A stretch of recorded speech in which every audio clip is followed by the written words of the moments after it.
Thanks. So I'd like to talk about my book, which is Savoring the Camino de Santiago. It's the pilgrimage, not the hike. You've probably figured out this is a nonfiction book, not fiction. So my book is more like Barb's, who already talked, than the fiction authors. Let me first talk a little bit about the Camino, for those of you who are not familiar with it. The Camino de Santiago is an ancient pilgrimage trail. It is based anywhere in the world, but the destination is Santiago de Compostela in northern Spain, which is the burial site of St. James the Apostle. So starting when they discovered the burial site, which was in 820 AD, Christian pilgrims started making their way to Santiago de Compostela. So they came from all over the world. Most of them, the most traveled trail was through France, then across the Pyrenees into Spain and across northern Spain. So in the Middle Ages, there were three great pilgrimages. One was to go, of course, to Jerusalem. The second was to Rome. But the third was to Santiago de Compostela. And millions, literally millions of Renaissance and Middle Ages pilgrims from 820 to 1900s, let's say, would set out from their homes, walk out their front door, and set out on this journey, this great adventure journey.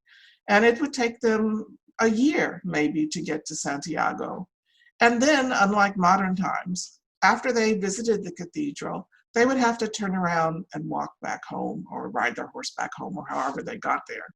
As you can imagine, many pilgrims died along the way. Starting in about 1900, the popularity of the Camino was dropping off until it really was a trickle by the 1960s. But in the 1970s, this crusading Spanish priest started preaching about the Camino and going to international conferences and talking about it. And gradually the popularity of the Camino has revived. You might have seen the film The Way with Martin Sheen, in which he and his son Emilio Estevez, the story of that movie is that the son starts walking the Camino and dies. And then his father, Martin Sheen, comes and does the Camino in his place. So that has really just exploded the popularity of the Camino. And last year, more than 300,000 people walked it. This year, of course, it's been closed. It opened briefly after March for European pilgrims because Spain was letting other Europeans in. But the coronavirus epidemic has hit Spain a second time badly. So again, the numbers have fallen out and they're just minuscule this year. And I actually was planning to go back to the Camino this year and I haven't been able to, but I hope next year I will go back, and my intention is to write another book about the Camino. So I first heard about the Camino way back in my youth when I was in my 20s and living in Spain, and I read a book by an author, James Michener, who in those days was really popular, not so popular nowadays.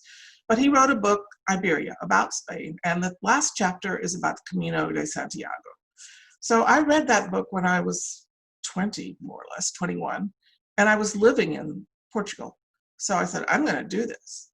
But I couldn't do it then. I didn't have the money, I didn't have the time. But it stayed with me all these years.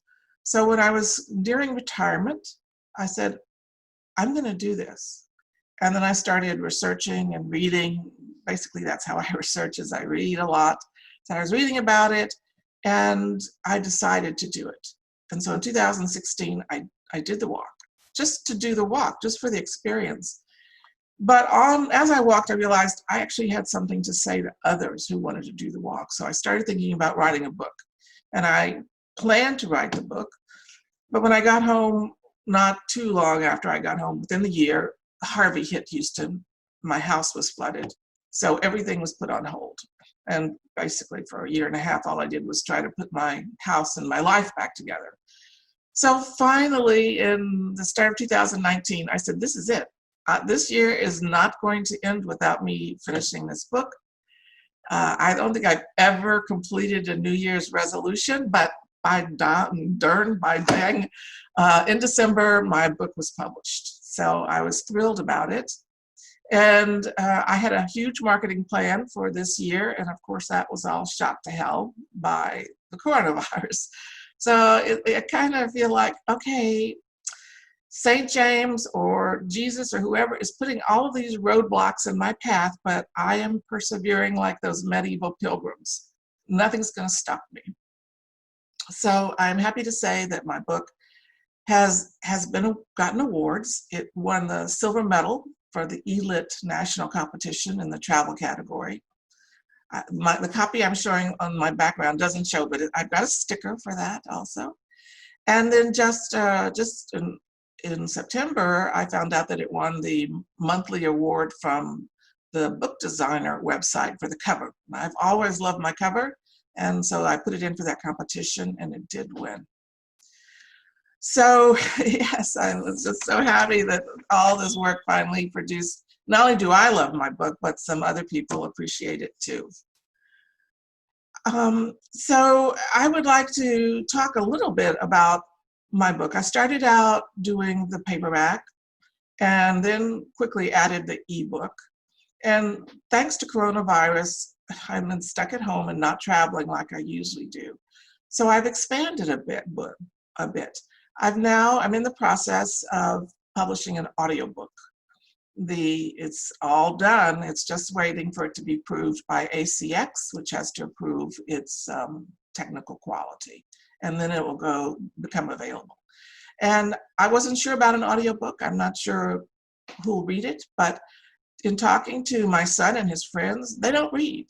They listen to podcasts and audiobooks and YouTube. So I think there might be a market for people who like to travel or are interested in travel, but just don't read. We'll see. It's an experiment, and I'll find out if anyone buys it.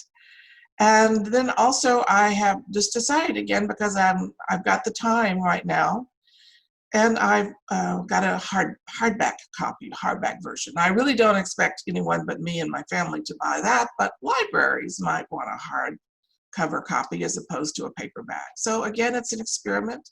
We'll see if it works or not. So I have my books. Alan has my paperback available on Indie Lecture. I have a website, 2 websites actually, and it's available on my website. So my author website is julieconnorauthor.com, and Connor is spelled C-O-N-N-O-R, no E, no S, julieconnorauthor.com. And then I have my publishing company website, which is BayouCityPress.com. Of course, Bayou City is the nickname for Houston. So that it's available for sale on both of those websites. And the paperback and hardback also available on Ingram, and the paperback and ebook on Amazon. So I'm getting out there in various formats and various locations. So what's next for me is, besides I've been working for months on the audiobook and the hardback, I am also going to be publishing a children's book. Seems like everything this year is something new for me, an experiment, something I'm not. I mean, I consider myself a nonfiction writer. That was my professional career, was nonfiction writing. But here I am writing stories and writing children's books. So I have published a story. I have a story which is going to be published in Alan's Indie Lecture Dear Texas anthology, and also in the Dear Indie anthology. So that's coming out soon. Alan might have already talked about that. And another story, a Christmas story, coming out in an anthology published by Texas Sisters Press. So 3 anthologies and my children's book will be my output for this year, plus, of course, the additional versions of my Camino book. So it's been a productive year, mainly because I'm sitting home and working instead of traveling and doing all the things that I love to do. And I hope you all will take a chance and try the Camino de Santiago book. It's an adventure. It's a pilgrimage for me. It's a pilgrimage. And the point of the book is to not run down the path and walk it as fast as you can, but to stop and look at the art, and think about the history and the characters and the saints and the sinners and all of these millions of people that have walked the same path before you, and just savor the experience.